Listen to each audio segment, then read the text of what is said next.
So a quick villain check.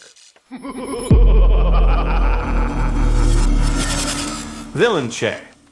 Last seen in Blackout, again, that's season 1, episode 3. That was the world premiere of Inque. In frozen ink cubes, we last see her at the end of Blackout in these frozen ink cubes floating on a bat drone, essentially, outside Gordon's GCPD office window. So Bruce and Terry had taken her out with Mr. Freeze's old gun, which was frickin' awesome.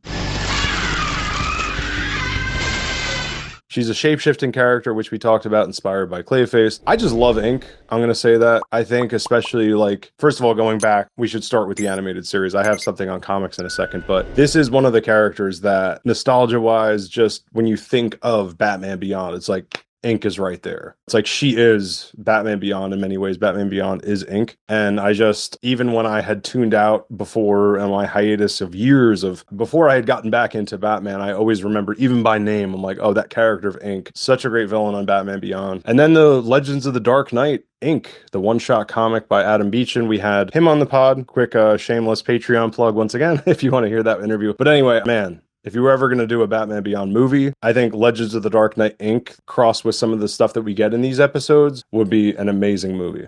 I've always seen Inque personally as like the number 2 spot, you know? If you're looking at the animated series, you'd probably say like Joker's number 1 and Two-Face would probably be like the number 2. I see Inque as the number 2 Beyond villain right under Derek Powers' Blight, just in terms of her significance in context to Terry. As we'll get into, this is someone that every single time he's had to go up against her, he's always needed assistance from usually Bruce or some other person. He hasn't, at least at this point with the episodes that have been released, he hasn't really ever defeated her on his own. The comics, you know, he has and stuff, but that's just to show she's a very powerful and very significant villain. So I really enjoy the episodes with her, and I think her abilities really allow Terry to utilize different things on the suit because she's so durable. So he can use all different types of explosives and gadgets. So you're just in for like a really cool fight whenever he fights her. Yeah, God. I mean, we always talk about the adrenaline of this show, the speed, velocity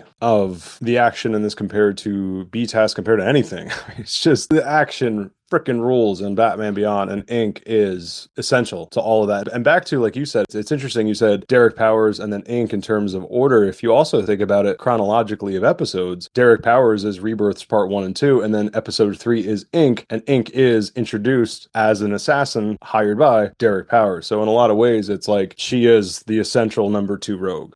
Yeah, very true. Yeah. Here's what I'd like you to do tonight, my dear.